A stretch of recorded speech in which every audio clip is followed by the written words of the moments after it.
तो आवाज आ रही है मेरी? एक बार बता दीजिए मैसेज ग्रुप में कि आवाज आ रही है मैम।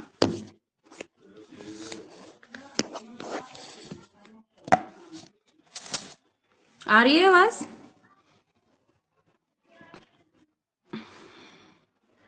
यस। ओके शीतल, चलिए शुरू करते हैं। तो आज जो टॉपिक है वो है वर्ल्ड ट्रेड ऑर्गेनाइजेशन। ओके, और वर्ल्ड ट्रेड ऑर्गेनाइजेशन जो है ये आपके मतलब वही इकोनॉमिक्स का ही जिससे कल हमने स्टार्ट करी ना, इंटरनेशनल ऑर्गेनाइजेशन। कल हमने कौन सी करी थी? कल हमने करी थी आईएमएफ और वर्ल्ड बैंक। ठीक है, तो आज हम इसी के साथ ही आज हम स्टार्ट करेंगे वर्ल्ड ट्रेड ऑर्गेनाइजेशन, जो कि इकोनॉमिक्स का एक काफी अच्छा टॉपिक है। और इसमें से प्रीलिम्स में भी क्वेश्चन आते हैं, और अगर आप मेंस लेंगे तो फिर तो डिटेल में तो क्वेश्चन आते ही आते हैं। तो अभी जैसे क्लास में शीतल है। शीतल, आपका मेंस जो अगर आप देंगे यूपीएससी मेंस का, उसमें सब्जेक्ट कौन सा है आपका? ग्रुप में लिखेंगे।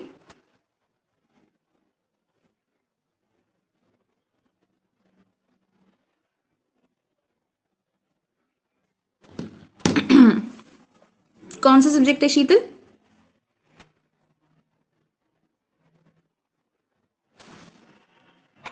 इकोनॉमिक्स। वेरी नाइस, ओ वेरी नाइस, वेरी नाइस। फिर तो आप मैं आपको डिटेल में मतलब करवा सकती हूँ, क्योंकि मेरा भी इकोनॉमिक्स ही रहा है। मैं मास्टर्स इन इकोनॉमिक्स हूँ और मेरा पीएचडी इन इकोनॉमिक्स चल रहा है, और यूजीसी नेट क्वालिफाइड हूँ। तो कभी मतलब आपने मास्टर्स इन इकोनॉमिक्स किया है?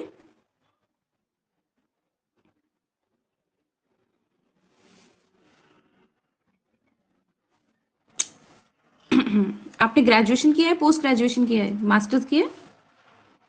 ग्रेजुएशन, अच्छा ग्रेजुएशन में आपका इकोनॉमिक्स रहा होगा। चलो ठीक है, चलो जी आगे चलते हैं।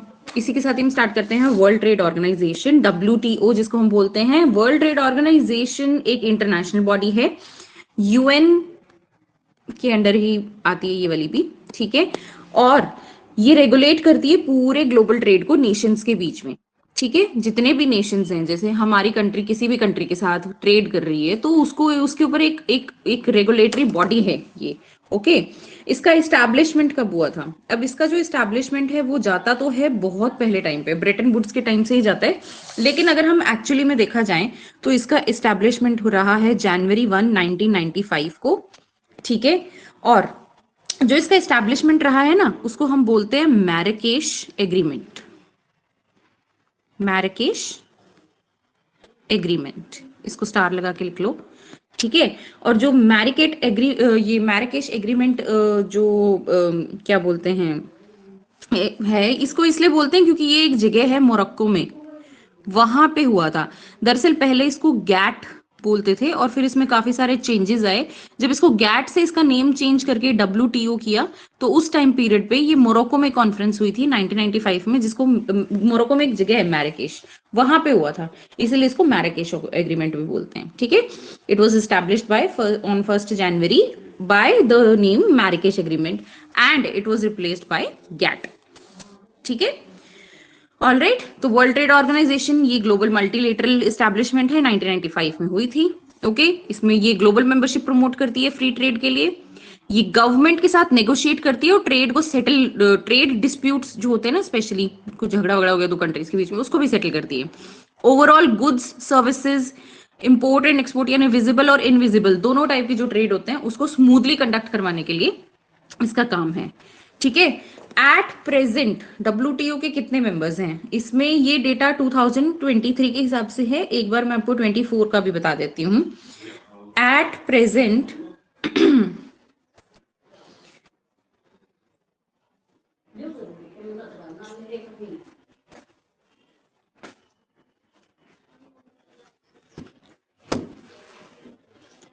एट प्रेजेंट हमारे 166 मेंबर्स हो गए हैं 2025 के डेटा के हिसाब से इन डब्ल्यूटीओ। ठीक है, और लेटेस्ट किस कंट्री ने ज्वाइन किया है? Timor Leste. ठीक है, ओके, 30 अगस्त 2024 को ज्वाइन किया है। अब देखो, नाम सुनने में ऐसा लग रहा है कि ये कंट्री कभी हमने सुनी भी नहीं है, तिमोर लेस्ते। पता है इस कंट्री के बारे में? कहाँ है ये कंट्री?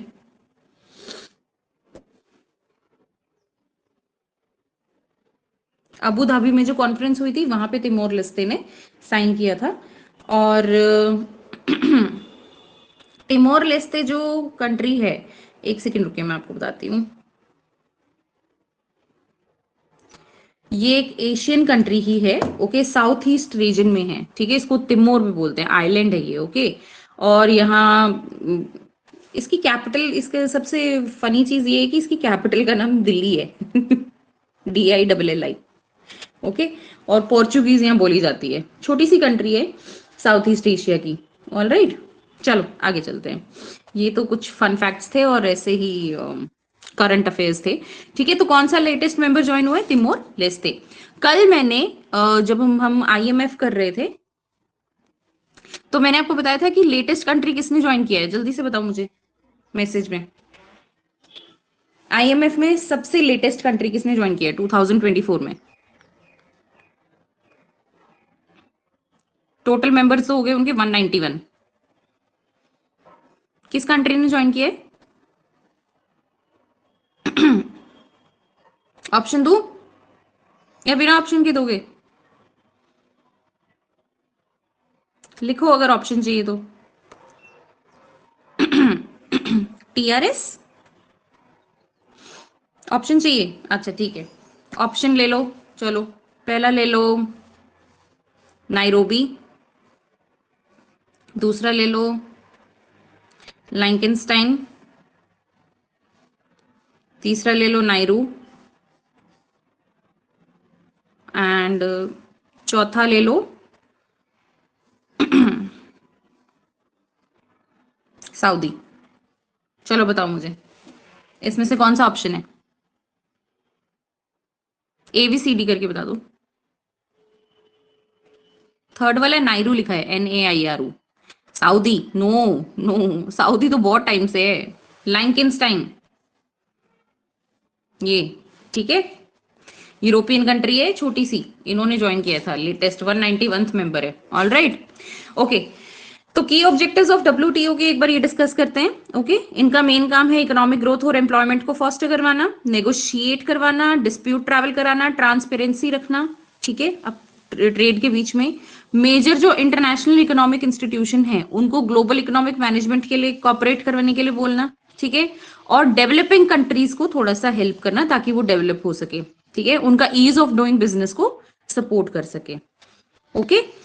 और गवर्नेंस में आर्बिट्रेरी, ये क्या होता है? What is this word?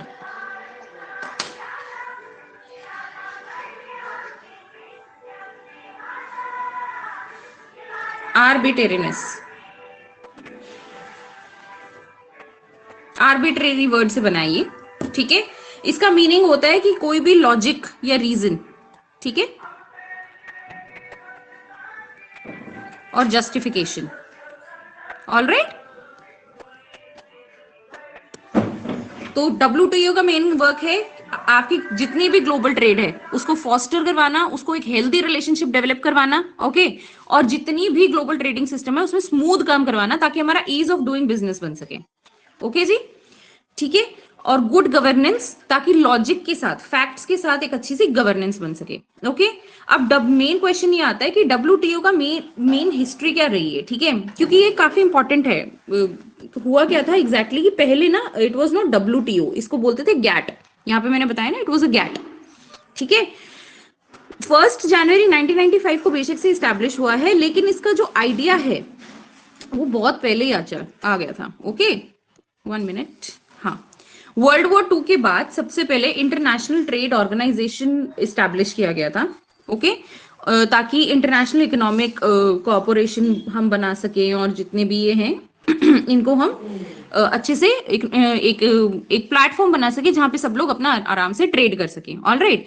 उसी के बाद ही जब ब्रेटन वुड्स आया था, अब मुझे जल्दी से मैसेज में लिख के बताओ कि जो ब्रेटन वुड्स हैं वो वहां से क्या निकली है, कौन सी ऑर्गेनाइजेशन निकली है? ब्रेटन वुड्स किसका पुराना नाम है? जल्दी से बताओ क्विकली।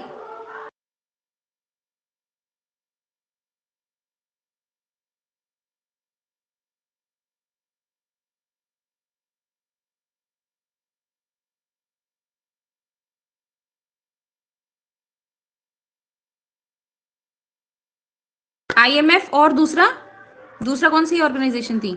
दो ऑर्गेनाइजेशन निकली है, IMF एंड वर्ल्ड बैंक। ठीक है, तो ये भी ब्रेटन वुड्स के साथ ही इसी का भी पहले सोचा था कि इंटरनेशनल ट्रेड ऑर्गेनाइजेशन भी निकाल देते हैं। ठीक है, और ये भी यूएन की एक स्पेशलाइज एजेंसी रहेगी जिसमें फाइनेंस को मेंटेन करेंगे, ट्रेड को, हाँ ट्रेड को मेंटेन करेंगे, सब कुछ मेंटेन करेंगे। ठीक है, लेकिन थोड़े टाइम के बाद वो ट्रीटी साइन नहीं हो सकी। ठीक है, मतलब इतना बड़े प्लेटफॉर्म के ऊपर इसको हम इंप्लीमेंट नहीं कर पाए, यूएसए वगैरह, राइट। तो उसी के साथ ही फिर उन्होंने स्टार्ट किया गैट। गैट की फुल फॉर्म है general agreement on trades and tariff. Okay, GATT एक सक्सेसफुल चीज रही है।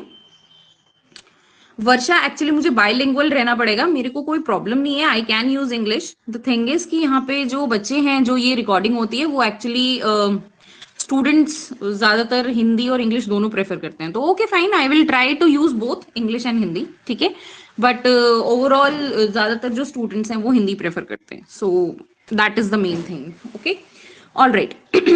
सो जनरल एग्रीमेंट्स और जो ट्रेड टैरिफ रहा है, basically it was signed by the 23 countries. Okay, Varsha. It was signed by initially by 23 countries. Okay, and कहाँ पे साइन हुआ था? It was signed in Geneva. Geneva की स्पेलिंग यहाँ पे गलत लिखी हुई है. Okay, and it was initially started in 1948, first phase. Okay, and the main mechanism इनका, what was the idea behind was that they will only think about quotas and tariff. ये quotas और tariff को set करवाएंगे। For example, जैसे India को अगर किसी country के साथ ट्रेड करना है तो कुछ एक पर्टिकुलर टैरिफ रहता है। ठीक है, जैसे 25% टैरिफ, 30% टैरिफ, तो वो सब कुछ वर्ल्ड ट्रेड ऑर्गेनाइजेशन के थ्रू ही सेट करना पड़ता है। ऑलराइट, तो गैट में भी यही था कि हम लोग we will be starting with the quotas and tariffs. Okay, tariffs को थोड़ा रिड्यूस करेंगे, इंपोर्ट कोटाज को थोड़ा अच्छे से सेट करेंगे, राइट। सो 1948 से लेके 1994 तक it was called as GATT only. ठीक है, ये गैट ही बोलते थे इसको। उसके बाद इन 1986 and 1994, actually from 1996 they started thinking कि इसको थोड़ा सा चेंज करते हैं, थोड़ा सा मॉडिफाई करते हैं। Alright, so that is why एक यूराग्वे या राउंड हुआ था, ये कंट्री है। ओके, वहां पे हुआ था यूराग्वे या राउंड हुआ था, जहां पर इस ट्रेड को थोड़ा और कॉम्प्लेक्स और गैट को थोड़ा सा और बेटर बनाने के लिए बात हुई थी, राइट। जिसमें पूरी नेगोशिएशंस हुई थी, पूरा एक्सटेंसिवनेस के साथ। एंड वहां पे ये सेट किया गया था कि थोड़े टाइम पीरियड में, like after some time, we will change it the name of GATT from GATT to WTO। ठीक है, there will be new set of rules, there will be new set of agreements. So that is why in 1994, जैसे मैंने अभी class की starting में भी बताया, that there was a Marrakesh agreement because it happened in Morocco. There is a city named Marrakesh. Okay, and in 1994 they signed the document changing the name from WTO to from GATT to WTO. Okay, all right. Now what is the basic difference between GATT and WTO? ठीक है, GATT was a set of rules and multilateral agreement between various organizations which started initially in 1940s, World War II के बाद, ताकि एक countries के बीच में smooth trade हो सके, एक मल्टीलेटरल एग्रीमेंट था। वेयर एज WTO क्या है? एक परमानेंट इंस्टीट्यूशन है जिसका अपने खुद के हेडक्वार्टर्स हैं। ऑलराइट, गैट एक नॉर्मल एग्रीमेंट ही है और ये एक पूरी ऑर्गेनाइजेशन है, ये तो चलो मैंने बता ही दिया है। ये ट्रेड गुड्स के ऊपर ही लगाई जाती थी, and WTO goods and services दोनों को कवर करता था, साथ में intellectual property rights. Okay, actually visible trade और इनविजिबल ट्रेड दो टाइप्स की चीजें होती हैं। विजिबल यानी जिसको हम टच कर सकते हैं, टैंजिबल रहता है, राइट। विजिबल में आ जाता है आपके गुड्स। ओके, और जो गुड्स एंड सर्विसेज को हम देख नहीं सकते हैं, हम बेसिकली हम टच नहीं कर सकते, we can only use them, right. तो वो आ जाता है इनविजिबल में। तो WTO will cover goods and services both, and साथ के साथ आपके इंटेलेक्चुअल प्रॉपर्टी राइट्स, IPRs। ये क्या होते हैं, कोई बताएगा मुझे बॉक्स में? इंटेलेक्चुअल प्रॉपर्टी राइट्स जैसे फॉर एग्जाम्पल आपके पेटेंट्स हो गए, ट्रेडमार्क्स हो गए, ये सब कुछ। ओके, ये सब कुछ इंटेलेक्चुअल प्रॉपर्टी राइट्स में आता है। पेटेंट्स, ट्रेडमार्क्स, जैसे कोई यूनिक लोगो हो गया, कोई यूनिक चीज आपने इन्वेंट करी है, उसके आपको राइट्स चाहिए, उसको आपको रॉयल्टी चाहिए, ये सब कुछ डब्ल्यूटीओ में जो ट्रिप्स एंड ये ट्रिम्स होते हैं, इनकी दो ऑर्गेनाइजेशन होती है, वो डिसाइड करती है इंटेलेक्चुअल प्रॉपर्टी राइट्स। ठीक है, वहां से फिर कंट्री से फिर लोअर लेवल तक आता है। Okay, and India has been member of GATT since 1948, and also it was a part of Uruguay round when it was converted from GATT to WTO. All right. Now, how is the structure of WTO? First is there is a ministerial conference, then उसके नीचे there is a general conference. उसके नीचे दो bodies आ जाती हैं, एक आ जाती है आपकी डिस्प्यूट सेटलमेंट वाली, एक आ जाती है आपकी trade policy review body. Okay, और जनरल काउंसिल के नीचे पूरा आपका गुड्स काउंसिल, सर्विसेज काउंसिल और इंटेलेक्चुअल प्रॉपर्टी काउंसिल, ये तीनों चीजें आ जाती हैं। ठीक है, तो मेनली जो ब्रॉड टर्म में देखा जाए तो दो काम है इनके, डिस्प्यूट सेटल करवाना और ट्रेड पॉलिसी बनवाना। ट्रेड पॉलिसी में सारे टैरिफ्स वगैरह आ जाएंगे, डिस्प्यूट में आ जाएंगे अगर बाई चांस दो कंट्रीज के बीच में थोड़ा जियोपॉलिटिकल टेंशन हो गई, उसको थोड़ा कम करवाना, to reduce it. Okay, all right. So ministerial conferences actually there are this is the topmost management. Okay, it is the supreme most governing body which take all the financial matters. All right, and it is constituted by the representative of all the member countries who all are usually from Ministry of Trade from the respective countries. अपनी हर country से एक एक member इसका member रहता ही है, और इनकी meeting होती है हर 2 साल में। They meet in every 2 years. All right, ये तो आ गई आपकी top most authority. Second authority general council, major सारे काम जनरल काउंसिल में होता है। Okay, highest level decision body रहता है ये वर्ल्ड ट्रेड ऑर्गेनाइजेशन का। ओके, एमसी के बाद, एंड ये जिनेवा में जो इसके हेडक्वार्टर्स है वहां पे कैरी आउट होता है।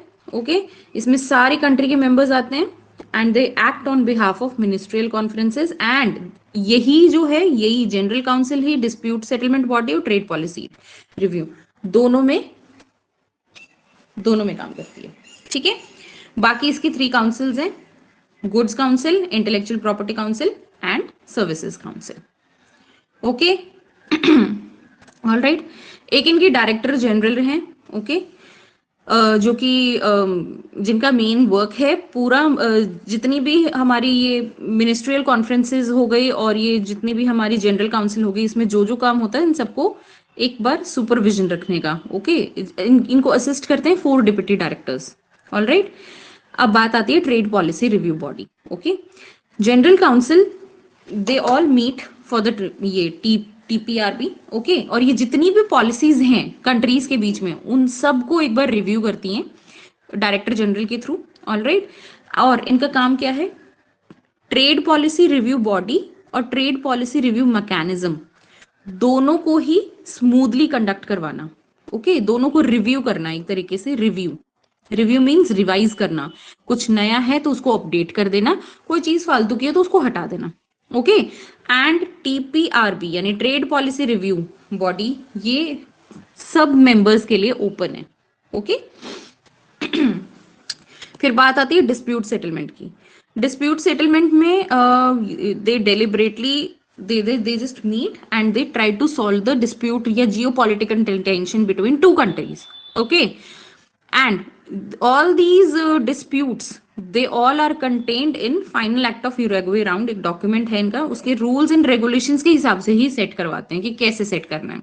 दोनों साइड, जैसे 2 कंट्रीज के बीच में दोनों कंट्रीज बैठेंगी, एक तीसरी थर्ड पार्टी बैठेगी, दोनों की सुनेगी, और फिर जो यूरुग्वे राउंड में जो जो रूल्स और प्रोटोकॉल्स लिखे हुए हैं उसके अकॉर्डिंग इनकी सेटलमेंट कराएगी। ओके, ऑल राइट, लॉजिक के साथ। ठीक है, डिस्प्यूट सेटल करवाना, आर्बिट्रेशन यानी लॉजिक्स और रीजन के साथ ही दोनों साइड की सुन के देन प्रोवाइडिंग ए सोल्यूशन। एक पैनल बनवाना, राइट, जिसमें ये लोग अपनी अपील करेंगे, सब कुछ अपने फैक्ट्स देंगे, सब कुछ। सर्वेलेंस मेंटेन करना, कोई रूल अगर इस्टेब्लिश हुआ है कि भाई कोई भी चीज है तो ये देखना कि वेदर इट इज इम्प्लीमेंटिंग और नॉट। ओके, रिकमेंडेशंस देना, रिपोर्ट्स देना, ये सब कुछ। ऑल राइट, लास्ट में अगर कुछ सस्पेंशन है या कोई कंसेशन है या कोई रिकमेंडेशन या कोई रूल तोड़ा जा रहा है या कुछ भी नॉन कंप्लायंस है किसी भी रूल को लेके, तो उसको ठीक करवाना, उसको ऑथराइज करवाना। ऑल राइट, इसमें अपील, एक अपेलेट बॉडी होती है, यानी जो अपील करते हैं, basically the countries who appeal. Okay, it was established in 1995 under article 7. Okay, for and on the understanding on the rules and procedure of governing settlement of disputes. Okay, DSP appoint every person to serve the appeal for 4 years. एक जो appellate body होती है वो body 4 years के लिए serve करती है, सबकी सुनती है. Okay, it is a permanent body of 4 person, sorry 7 person, and they always listen to all the disputes and debates happening in the World Trade Organization. Okay, they can uphold any decision, they can provide the legal findings, they can provide the conclusion for the panel. All right, ठीक है. Next आ जाते हैं आपके principles. पहला principal है इसमें non discrimination, that countries के बीच में there will be no discrimination. It will be fully based on the principle laid down at the GATT agreement. GATT agreement से यूरोगवे राउंड में जो भी रूल हुआ है उसके accordingly. Okay, so there will be no discrimination between the countries. It will be a multi trading system, multilateral. Okay, but they also have a most favored nation, because for example if they are thinking कि there is a nation जो उनके rules के accordingly रह रहा है.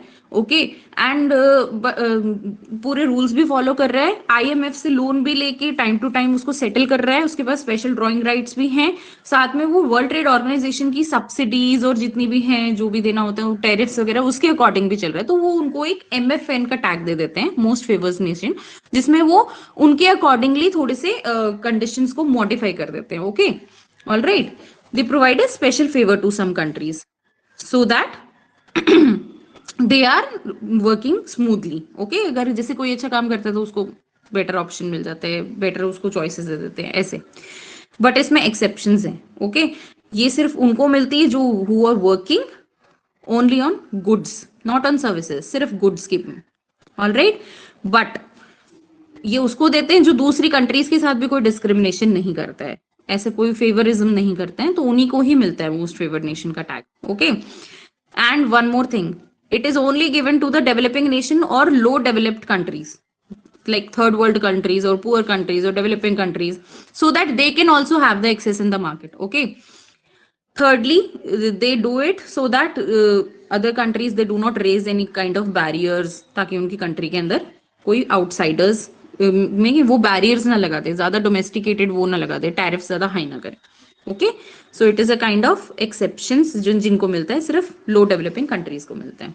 All right, फिर एक इसमें नेशनल ट्रीटमेंट ऑब्लिगेशन है, जिसमें ये बोलते हैं that try to create a balance between domestic market and imports,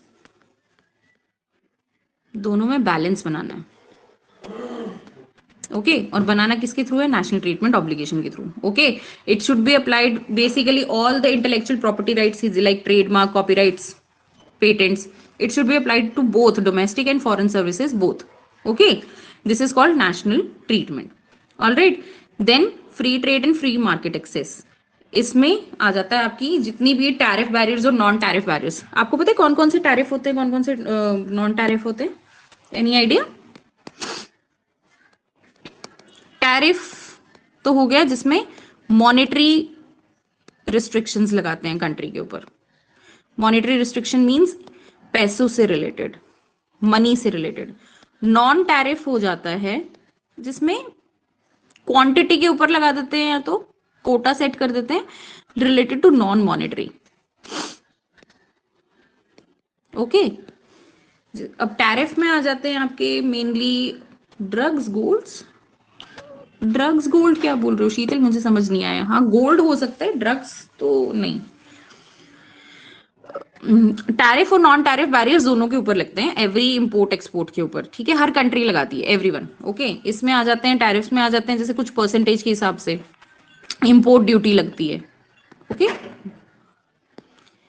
और नॉन टैरिफ में आ जाते हैं जो मनी के हिसाब से नहीं होता. हाँ, मेडिसिन, ओके ठीक है, बट मेडिसिन को ज्यादातर सब्सिडाइज्ड ही रखा जाता है, उनके ऊपर बैरियर्स नहीं लगते हैं, क्योंकि वो हेल्थ के पॉइंट ऑफ व्यू से है, तो कई बार तो वो नॉन मोनेटाइज, मतलब वो होती है, उन पे टैरिफ्स ही नहीं होते हैं कई बार. तो नॉन टैरिफ में आ जाते हैं पैसे को छोड़ के अलग तरीके से किसी कंट्री के ऊपर कंट्रोल लगाना, जैसे क्वांटिटी कम कर देंगे, कोटा सेट कर देंगे, ठीक है। कई बार मिक्स भी होते हैं, टैरिफ और नॉन टैरिफ मिक्स करके लगाते हैं, ओके। ये सब कुछ लगाते हैं इन सब में, ये डब्ल्यूटीओ के प्रिंसिपल्स के अकॉर्डिंग ही होते हैं, ओके, ताकि फ्री मार्केट और ट्रेड एक्सेस रहे, पर थोड़ा सा कंट्रीज अपनी डोमेस्टिक मार्केट को भी प्रोटेक्ट कर सके।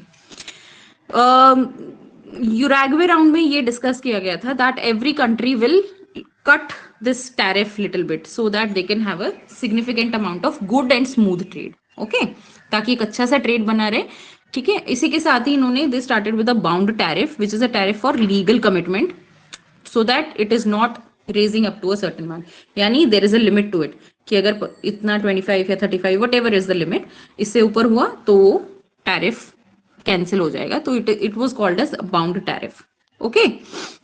Reducing non tariff, non tariff आ जाते हैं फिर क्वांटिटीज से रिलेटेड, जिसमें जैसे कभी कोटाज लगा देते हैं, कुछ भी लगा देते हैं। अगर ज्यादा नॉन टैरिफ भी होते हैं तो उसको लेके भी एक ये रहा है कि डब्ल्यूटीओ प्रोहिबिट करता है ऐसे टैरिफ को, that there should not be any quantitative restriction, it should be in according to the WTO rules only, okay. डब्ल्यूटीओ का मेन वर्क फिर एक आ जाता है promoting fair competition, okay, although they have most favoured nation but still they promote healthy competition, special concern for developing countries, जितनी भी हमारी कंट्रीज है उनको एक स्पेशल कंसर्न करना। फिर नेक्स्ट ये मैंने आपको बता ही दिया है कि इनकी एक डिस्प्यूट सेटलमेंट बॉडी है जो कंट्रीज के बीच में डिस्प्यूट सेटल करवाती है, ओके। इसका ये एक पूरा फेज और प्रोसेस है, इसको आप प्रॉपरली रीड कीजिएगा, ठीक है। ये ऑलरेडी हम डिस्कस कर चुके हैं, और अगर इसमें ज्यादा कुछ है नहीं, इसको आप सिंपल जस्ट रीड करिएगा, ठीक है, क्योंकि मुझे आगे अभी ब्रिक्स भी करवाना है आपको। बाकी डब्ल्यूटीओ एग्रीमेंट्स में बहुत सारे 60 एग्रीमेंट्स हैं, जिसमें हम agriculture, textile, clothing, TRIMS, trips सबको इंक्लूड करके रखते हैं, ऑल राइट। और इन सब के ऊपर एक रूल्स एंड रेगुलेशंस हैं कि इन सब कमोडिटीज को किस तरीके से आपने एक कंट्री से दूसरी कंट्री के बीच में ट्रेड रखना है, ऑल राइट। बाकी इसके चैलेंजेस, मेनली सबसे बड़ा चैलेंज तो यही है कि चाइना सबसे बड़ा थ्रेट है, बिकॉज चाइनीज टैरिफ्स भी लगाते हैं साथ के साथ, और अपने प्रोडक्ट को लेके वो बहुत ही ज्यादा एग्रेसिव है, ओके। साथ में प्लूरीलेटरल और मल्टीलेटरल एग्रीमेंट के बीच में रहता है। प्लूरीलेटरल हो गया कि जैसे बहुत सारी कंट्रीज आपस में ट्रेड कर रही हैं, और मल्टीलेटरल में हो जाता है कि ये जो एग्रीमेंट है वो डब्ल्यूटीओ के हिसाब से है, ओके। जो आपका प्लूरिटेरियन एग्रीमेंट्स रहते हैं, इसमें एक्चुअली प्रॉब्लम ये होती है कि ये ना फ्री मार्केट, और मतलब ज्यादातर जो कंट्रीज होगी ना, जितनी भी स्पेसिफिक ट्रेड रूल्स फॉलो करती हैं, उसमें रहता है, ये सिग्नेटरी कंट्रीज के बीच में ही रहता है जिन्होंने साइन किया था। एक सेकेंड में यहाँ लिख देती हूँ ताकि आपको कंफ्यूजन ना हो। प्लूरिलेटरल,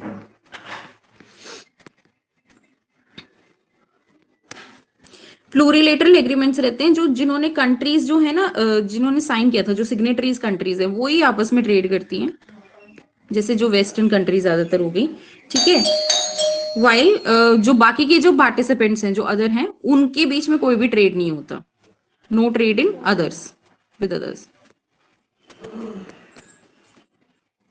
लेकिन मल्टीलेटरल ओपन रहता है। मल्टीलेटरल बोलता है that every country can trade with each other if they have good relations.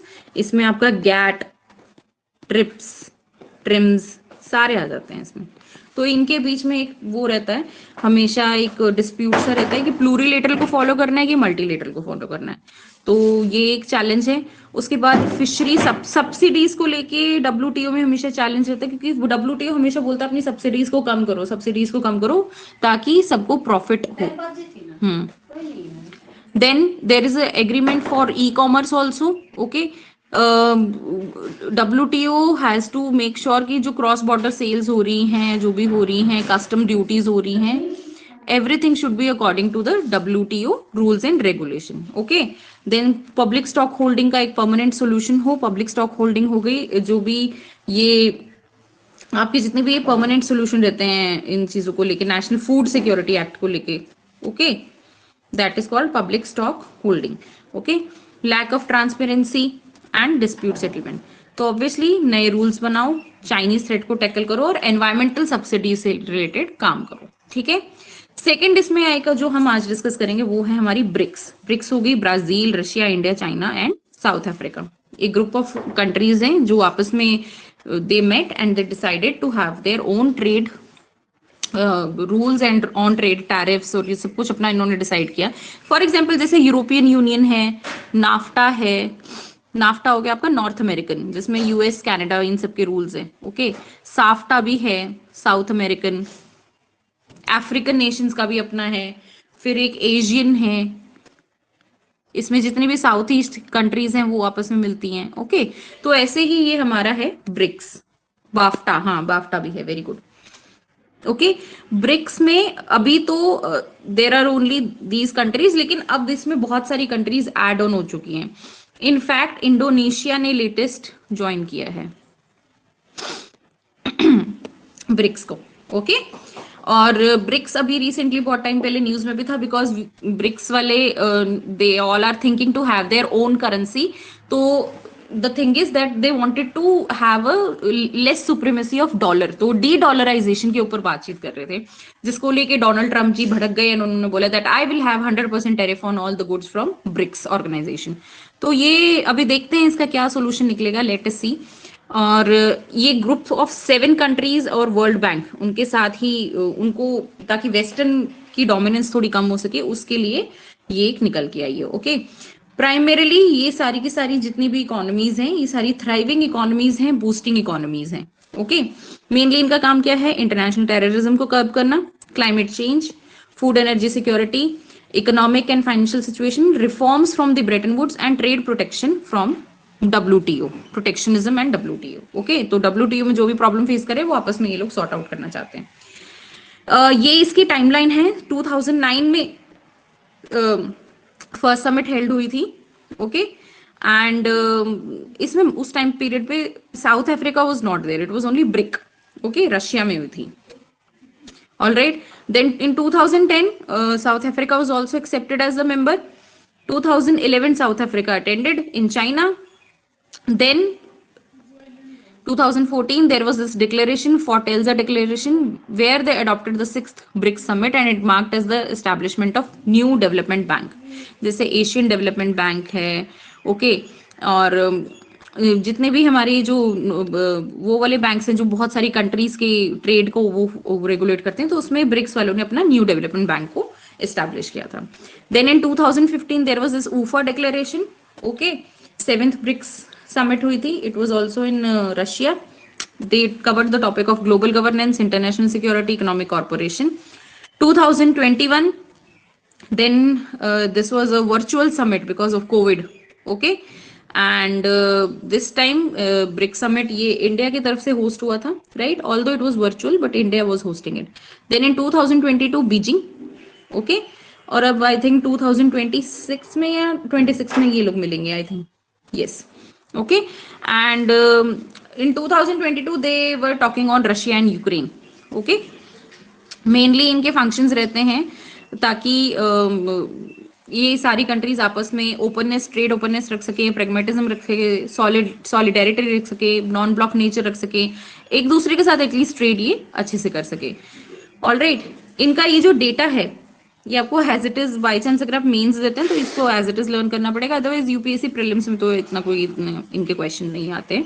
Okay, और इनका पॉलिटिकल और सिक्योरिटी पिलर ऑफ कॉपरेशन का मेन एडवाइजरी कमेटी में इनका वो रहता है, ताकि ये टेररिज्म और साइबर सिक्योरिटी को काउंटर कर सके। ठीक है, ट्रांसनेशनल ऑर्गेनाइज क्राइम, यानी जो एक कंट्री आपस में कुछ होते हैं ना, ये जो हमारे जितने भी वो होते हैं क्रिमिनल्स होते हैं जो एक कंट्री से दूसरी कंट्री में चले जाते हैं, तो उनको लेके थोड़े अच्छे से रूल्स एंड रेगुलेशन बन सके ताकि उनकी एक्सट्राडिशन हो सके। ओके, ये सब कुछ ब्रिक्स में आता है। ऑलराइट, इकोनॉमिक और फाइनेंशियल में इनका trade, agriculture, infrastructure, medium enterprises, energy, finance, और अब तो सस्टेनेबल डेवलपमेंट गोल्स के हिसाब से they are working. Okay, and contingent reserve एक इनका अरेंजमेंट है जिसमें they focus on maintaining the global liquidity pressure. कल मैंने लिक्विडिटी समझाया था आपको, लिक्विडिटी यानी कि आपके पास कैश की कमी ना हो, उसको लिक्विडिटी बोलते हैं। ठीक है, तो ये it is a financial mechanism to protect the global liquidity pressure. Okay, and in this ये 2000 ये जो कंटिजेंटी रिजर्व एग्रीमेंट है ये 2015 में स्टैब्लिश हुआ था, ताकि सारी कंट्रीज अपने अपने बीओपी को, जो बीओपी का डिसइक्विलिब्रियम है उसको ठीक कर सके। बीओपी का डिसइक्विलिब्रियम कैसे होता है, जैसे किसी कंट्री में इंपोर्ट ज्यादा हो रहा है, एक्सपोर्ट कम हो रहा है, तो उसको ठीक करने के लिए एक अकाउंट ओपन किया जाता है ताकि बीओपी का ठीक हो सके। टोटल लेंडिंग कैपेसिटी होगी इनकी 100 बिलियन की। ऑलराइट, अब बात आती है इसमें न्यू डेवलपमेंट बैंक की। This is a multilateral development bank, okay, सारी कंट्रीज के बीच में। इसकी सबमिट हुई थी फोर्टलेजा इन 2015 और ये 2015 से इसने काम ऑपरेशंस अपने स्टार्ट कर दिए थे। हेडक्वार्टर्स का है इसके, हेडक्वार्टर्स हैं Shanghai, China. Alright, and they also have some regional offices in South Africa as well as Brazil. Okay. Apart from founding members, Bangladesh, UAE, Egypt, Uruguay, they are also new members, and now the Indonesia is also a new member of BRICS. Okay. Star लगा के डाल लेना. These all are current affairs. Okay. Indonesia is a new member of BRIC. Then they all have voting power. ठीक है, they all share it all equal, subscribed shares of capital भी है इनका, and however the share of BRICS nation can never be less than 55% of the voting power, so none of the country will have any veto power. तो कोई veto power नहीं है, veto power किसी के पास नहीं है, it is all about BRICS nation, they all are sharing equal voting power. Okay, and NDP is far committed to 32.8 billion, 96 infrastructure and so many sustainable development project. Now this occurs, how do they pay each other? Right now they are following a SWIFT payment system. Okay, they know that it is a dollar dominated payment system, so still they are thinking how to de-dollarize it. Okay, या तो they are thinking कि इसको rouble या रेनएनबी जो Chinese currency है उसमें से किसी को एक करेंसी को डोमिनेट करवा के इस ब्रिक्स का पेमेंट सिस्टम को रेगुलेट किया जाए। बट द थिंग इज कि अभी right now since western countries की तरफ से थ्रेट आ रही है, डोनाल्ड ट्रम्प की तरफ से थ्रेट आ रही है, so we do not know what will happen in future. Okay, then culture and people to people contacts maintain करने के लिए है, राइट, सो दैट एक प्रॉपर एक कल्चर डेवलपमेंट प्रोग्राम हो सके। तो इसमें सब कुछ आ जाता है, ब्रिक्स पार्लियामेंट्री फॉर्म है, फिल्म फेस्टिवल भी होते हैं इनके, यूथ समिट होते हैं, एकेडमिक फोरम भी होते हैं। पीछे से बहुत सारी यूनिवर्सिटीज ने पार्टिसिपेट किया था ब्रिक्स से कि इसमें यूथ समिट में। देन इंडिया और ब्रिक्स का इंडिया के क्या क्या इसमें वो रही है, इंपॉर्टेंस रही है। India is very important member, obviously initially starting से ही ब्रिक्स के साथ है। ठीक है, हम स्ट्रैटेजिक और इकोनॉमिक दोनों कोऑपरेशन की बात करते हैं इसमें। We focus on security, terrorism, climate and trade as well as new business opportunity. Okay, multilateral institution में रिफॉर्म्स की है और साउथ साउथ कॉर्पोरेशन, सो दैट जो बाकी की डेवलपिंग कंट्रीज हैं वो भी आपस में अच्छे से ट्रेड, इन्वेस्टमेंट और टेक्नोलॉजी ट्रांसफर कर सके। ऑलराइट, अब बात आती है जो लेटेस्ट हुई थी अभी तक की 15th BRICS summit 2003। Okay, what was the theme? Theme was BRICS and Africa partnership, mutually accelerated growth, sustainable development including the multilateralism. Okay, and PM gifts from India, PM की तरफ से ये बिद्री सुराही, नागालैंड का शॉल, गोंड पेंटिंग्स, ये सब कुछ गए थे ब्रिक्स लीडर को, मोदी जी लेकर गए थे। ओके, एक आउटरीच प्रोग्राम था ये, जिसमें ब्रिक्स प्लस डायलॉग और ब्रिक्स अफ्रीका आउटरीच को ये भी इंडिया की तरफ से गया था। पार्टिसिपेट सबने किया था, अफ्रीका, एशिया, लैटिन अमेरिका, सारी countries. Then India extended the invitation to join other countries also for other international alliance like Solar Alliance, One Sun, One World, One Grid। ये इनको एज इट इज लर्न करना, ये छोटे छोटे questions आ जाते हैं prelims में और आपके बाकी के पेपर्स में भी आते हैं, जैसे अगर आप कोई स्टेट लेवल के पेपर्स करते हैं ना उसमें आते हैं ऐसे। ओके, उसके बाद फिर इनकी एक जॉइंट सेटलमेंट रही है जिसमें लीडर्स ने सपोर्ट एक्सप्रेस किया है दैट एक G20 जो हुई थी हमारी उसमें ब्रिक्स को सपोर्ट मिला है। यूनिलेटरल में ऑपोजिशन मिला है इनको, ऑलराइट, कि यूनिलेटरलिज्म को फॉलो नहीं करना, यानी एक कंट्री आपस में नहीं कोई डोमिनेंस रखेगी, सबको बराबर का शेयर मिलेगा। ऑलराइट, ह्यूमन राइट कॉपरेशन की बात होती है, एग्रीकल्चर फूड सिक्योरिटी की बात होती है, यूएन रिफॉर्म की हुई थी और पीस एंड कॉन्फ्लिक्ट रेजोल्यूशन की हुई थी, विमेन पार्टिसिपेशन की बात हुई थी। ओके, अब मेन चीज है इनके चैलेंजेस क्या हैं। सबसे बड़ा चैलेंज तो मैं तो आज की डेट में बोलूंगी इनको वेस्टर्न कंट्री से थ्रेट है, टैरिफ्स को लेके। ओके, बाकी इनकी ओवरलैपिंग है अदर ग्रुपिंग्स के साथ, तो वो अगर जैसे इप्सा है, India Brazil and South Africa, ये भी एक अलग से एक और है ऑर्गेनाइजेशन है, तो उनके साथ ही कभी कभी ओवरलैपिंग हो जाती है। इकोनॉमिक स्लो डाउन और ट्रेड डिस्प्यूट, अब जैसे इंडिया चाइना के बीच में थोड़ी सी जियोपॉलिटिकल टेंशन होती है तो वहां पे स्लो डाउन हो जाता है। ओके, जियोपॉलिटिकल टेंशन हो जाती हैं। ओके, इंडिया चाइना बॉर्डर, और फिर भी still we all are working on it. अभी तो रिसेंटली बहुत सक्सेस भी मिले है हमें ये जियोपॉलिटिकल टेंशन को खत्म करने के लिए। डोमिनेंस ऑफ 3 कंट्रीज है अभी के लिए, रशिया, इंडिया और चाइना। तो ब्राजील और साउथ अफ्रीका को कभी कभी लगता है कि like they are not being asked properly, तो but still they are still working on it. अब तो बहुत सारी कंट्रीज आ गई हैं। पैराडॉक्स ऑफ ब्रिक्स, इनका अचीवमेंट तो हुई है बट स्टिल उतनी उस लेवल पे नहीं है, तो फ्यूचर अभी इसका फिर भी अनसर्टेन है, हमें नहीं पता है कि आने वाले टाइम में इट विल बी देयर और नॉट। बाकी ये तो मैं अब ऑलरेडी बात कर चुकी हूँ कि ये डी डॉलराइजेशन की बात करते हैं, लेकिन फिर भी अभी भी थ्रेट आ रहे हैं। ओके, तो अब एक बार फटाफट से इनके एमसीक्यूज करते हैं। ऑलराइट,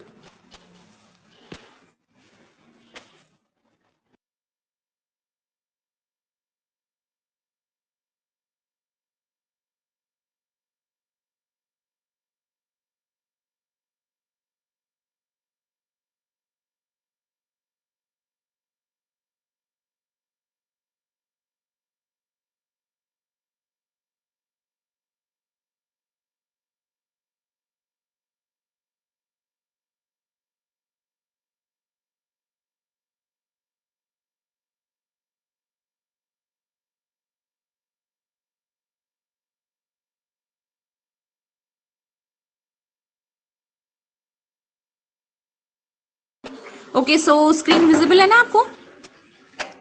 एमसीक्यूज, चलो शुरू करते हैं। टोटल 40 एमसीक्यूज है, मिक्सचर है डब्ल्यूटीओ और ब्रिक्स के। ठीक है, तो इसके ऊपर हम बात करेंगे। ओके, फर्स्ट क्वेश्चन, जल्दी से मेरे को आंसर बताओ। वर्ल्ड ट्रेड ऑर्गेनाइजेशन कौन से ईयर में एस्टैब्लिश हुई थी? जल्दी से, क्विकली,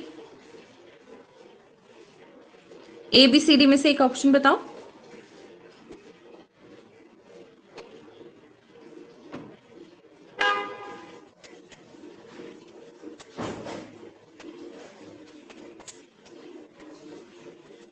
अरे ये तो इजी क्वेश्चन है। 1986, 1995, 2000 या 1992? जल्दी बताओ, अभी तो मैंने डिस्कस किया था। 1995 है जी, B. Okay, okay, which of the following is not a function of WTO?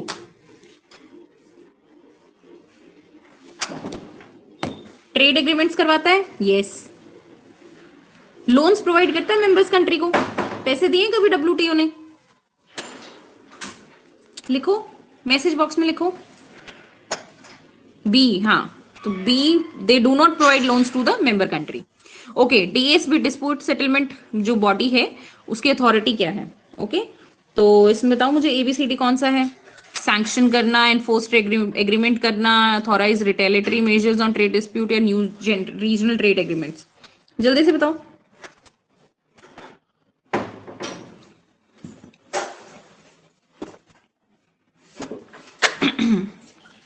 It is C, authorise retaliatory measures in trade disputes. Okay, इनका मेन काम रहता है कि जो भी डिस्प्यूट्स हुए हैं, अब देखो डिस्प्यूट सेटलमेंट बॉडी नेम ही डिस्प्यूट है, सी, तो ठीक है, वहां से आप लोग इसको उठा के सिंपल कर सकते हैं। Marrakesh agreement which led to the creation of WTO was replaced by, किसको रिप्लेस किया था हमने इनमें से डब्ल्यूटीओ को? जल्दी से आंसर बताओ, A B C D. C, very good, GATT. Which of the following is not a founding member of BRICS? कौन नहीं है इसमें से? सबसे पहले कौन नहीं था? इनिशियली कौन थे पहले? It was only, it was only brick first, not bricks. So South Africa was not there. So what is the answer? South Africa. Very nice. C. Good. Good job. Good job. Next, New Development Bank established by BRICS. Where are its headquarters? कहाँ पे headquarters इसके? Regional offices? New Delhi, Johannesburg, Beijing और Shanghai? D, Shanghai. Very nice, very nice, मजा आ रहा है आज तो। Which of the following trade negotiation led to the formation of WTO? कौन सा राउंड था वो? टोक्यो राउंड था, यूराग्वे राउंड था, दोहा राउंड था, सिंगापुर राउंड था? वी बी, हाँ ओके, यूराग्वे राउंड। अच्छा एक बार ना ये टोक्यो राउंड, दोहा राउंड और ये सिंगापुर राउंड, इसके बारे में आप लोग जरूर पढ़ना। अगर बाई चांस आपको नहीं भी पता चलता है इनके बारे में तो I will tell you, okay. और मुझे बता देना अगली क्लास में कि मैम हमें मिला नहीं मिला, Tokyo round, Doha round, Singapore round, what ever, okay. Next is most favoured nation. ये प्रिंसिपल जो है ये इसकी WTA से इसका क्या लेना देना है? ABCD में से जल्दी से क्विकली बताओ मुझे। मोस्ट फेवर्ड नेशन,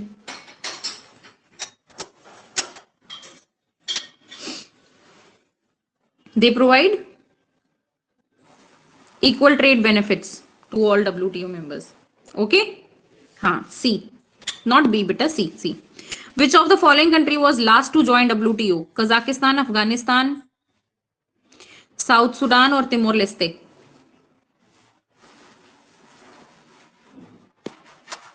ABCD जल्दी बताओ। D, Timor Leste, okay. which of the following is the major criticism of BRICS?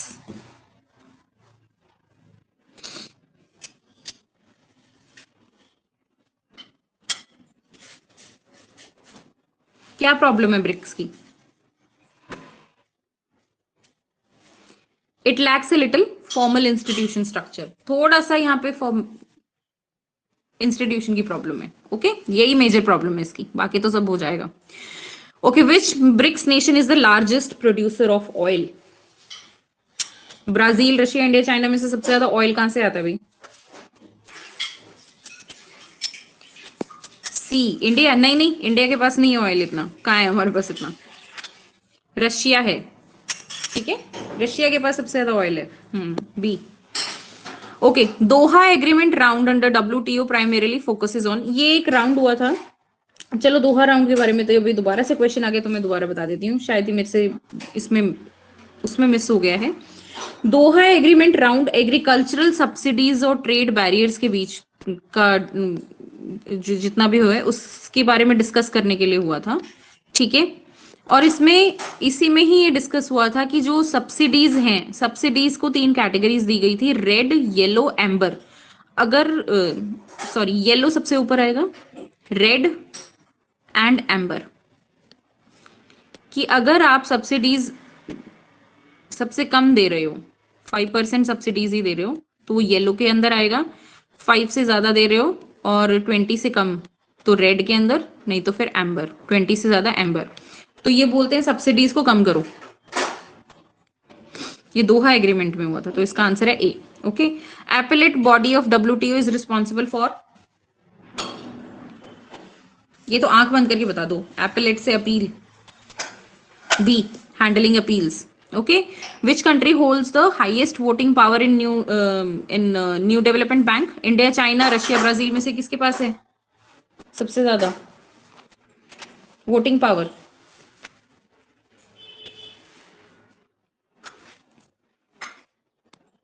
B बेटा, वैसे ना हमने अभी भी डिस्कस किया था कि ज्यादा किसी के पास वोटिंग पावर है नहीं है, ठीक है।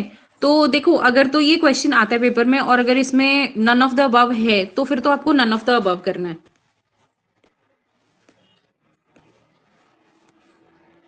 Okay, alright. अदरवाइज कई बार क्या होता है कि फाइनेंशियल कंट्रीब्यूशन में चाइना का सबसे बड़ा कंट्रीब्यूशन है, तो कई बार चाइना को फेवर मिल जाता है, तो फिर चाइना कर देना, ठीक है। अदरवाइज नहीं तो इसका जो अम्ब्रेला आंसर रहेगा वो रहेगा नन ऑफ द अबव, सबको इक्वल वोटिंग राइट्स है NDP में, okay. 15 BRIC nation was initially known as BRIC before the inclusion of, कौन सी कंट्री नहीं थी पहले? ये तो रिपीट ही हो गया एक तरीके से question. South Africa, very good. C, WTO facilitation trade agreement aims to promote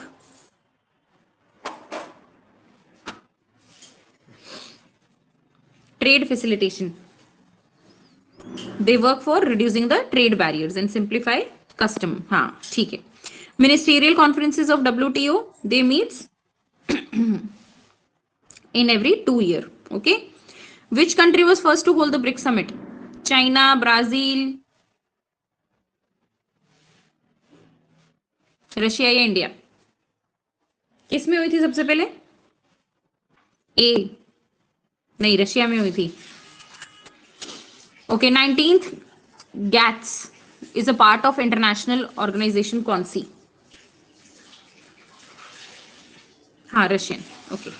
nine, ये बताओ गैट्स जो है वो कौन सी ऑर्गेनाइजेशन का पार्ट है? WTO, IMF, UNCTAD या वर्ल्ड बैंक? A, WTO। ठीक है। Which sector is covered with WTO's agreement on agriculture? Agriculture को लेके कौन सा है इसमें से? इंफॉर्मेशन, बैंकिंग, फिशरीज, फॉरेस्ट या फार्मास्यूटिकल? सी, हाँ fisheries and forest. Okay, BRICS account approximately what percentage of the global GDP? ये डेटाबेस क्वेश्चन है, इसका आंसर है 26%। ओके, ये उसमें प्रोवाइड कर रखा है मैंने, जो डेटा वाला दिया था आपको। ऑल राइट, उसके बाद C 22 question, which of the following BRICS nation has the highest population? India, ये तो हमें पता ही है, इंडिया में सबसे ज्यादा जनता है भाई। The primary objective of WTO agreement on trade related intellectual property right, TRIPS से रिलेटेड कौन सा है इसमें? Protection, establishment of uniform laws, regulate competition या strengthen the intellectual property protection? D, हाँ very good. BRICS contingent reserve arrangement for, क्या काम है इनका? किससे रिलेटेड था कंटिजेंट? कंटिजेंस होती है मुसीबत, वैसे इस वर्ड का नाम होता है कंटिजेंसी, मतलब कि कोई मुसीबत आ गई है, प्रॉब्लम है, उससे रिलेटेड। अब प्रॉब्लम में हम इंसान को क्या चाहिए होता है? मनी। मनी मतलब liquidity. A, good. Next, what does single undertaking refer to in WTO regularisation?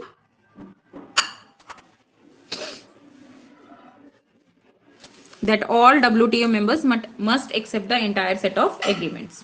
B. Okay. Which country is the largest trading partner of BRICS as a whole? सबसे ज्यादा ट्रेड कौन सी कंट्री के साथ है? US, EU, Japan और Australia? B, European Union. हाँ बिल्कुल ठीक, यूरोप के साथ सबसे ज्यादा ट्रेड है, बहुत बड़ा है यूरोप भाई, बहुत बड़ा है। Next is 27, WTO special and differential treatment provision provide primarily benefits to developed country, developed and least developed country, और multinational corporation और regional trade blocks? ये अच्छा क्वेश्चन है। ए, आपने ए बोला है। डेवलप्ड कंट्रीज नहीं, नहीं इसमें आ जाता है आपके दोनों, डेवलप और लीस्ट डेवलप, बी आएगा इसमें दोनों। ठीक है, जो ब्रिक्स ये है WTO का जो स्पेशल ट्रीटमेंट SND प्रोविजन आता है, ये डेवलप्ड और लीस्ट डेवलप्ड कंट्री के लिए होता है। Okay, which of the following is a major concern for WTO?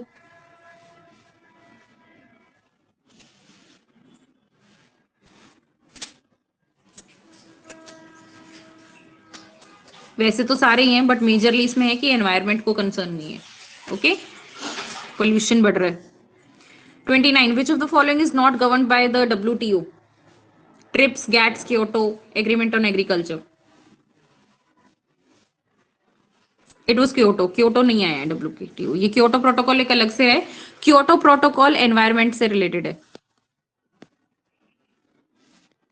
ठीक है, इसको स्टडी करना, ये एनवायरमेंट से रिलेटेड है, तभी इसमें इंक्लूडेड नहीं था, तभी मैंने बोला था वैसे इंपॉर्टेंट है ये, इसको एक बार पढ़ना जरूर।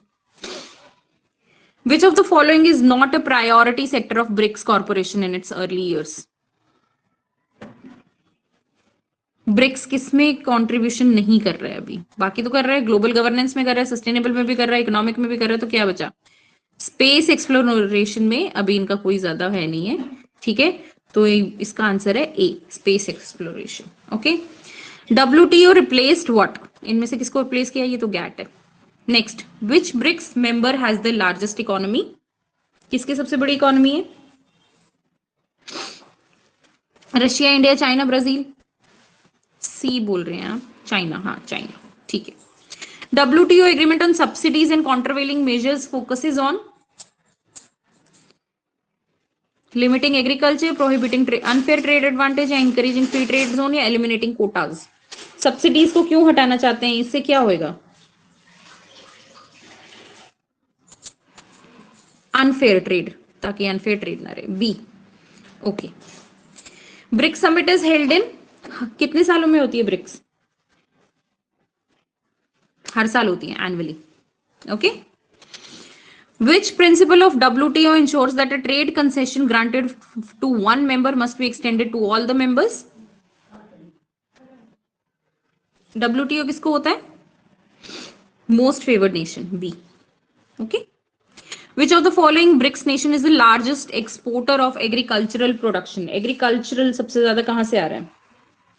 रशिया से, ब्राजील से, इंडिया से, चाइना से, किससे आ रहा है?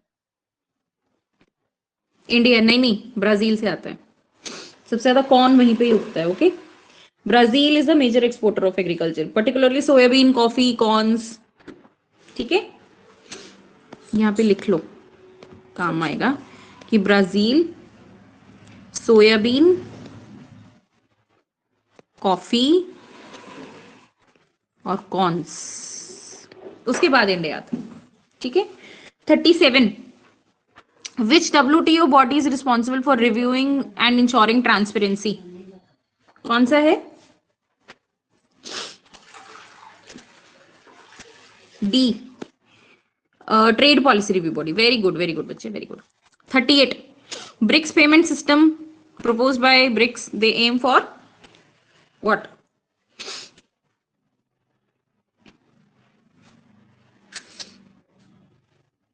इसका मेन एम है स्विफ्ट। वेरी गुड, हाँ very good. Replace Swift for cross border system. जो स्विफ्ट है, स्विफ्ट में डॉलर की वो है डोमिनेंस, तो हम स्विफ्ट को हटा के अपनी खुद की एक पेमेंट सिस्टम करना चाहते हैं।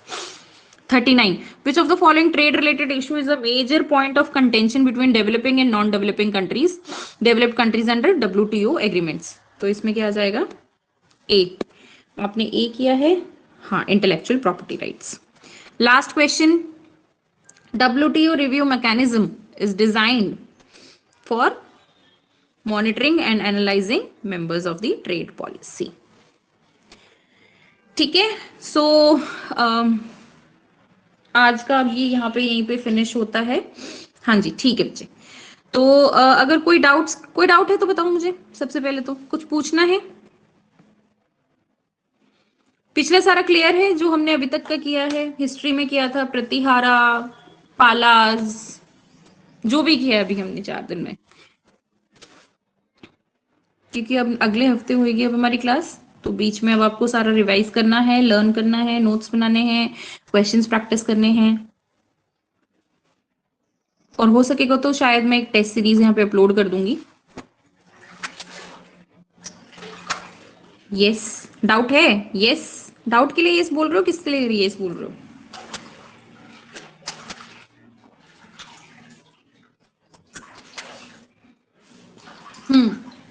Okay, no doubt. शीतल, मैं चाहती हूँ किसी दिन आप अनम्यूट करके मुझसे बात भी करो, क्योंकि मैं मैसेजेस में ही बात कर करके मुझे ऐसा लग रहा है कि मैं खुद से बातें करे जा रही हूँ। So anyways, it was a nice class, thank you so much. मिलते हैं अगले हफ्ते। ठीक है, कोई डाउट, कोई प्रॉब्लम हो तो do let me know. Okay, so अभी मैं क्लास एंड कर रही हूँ। Bye bye.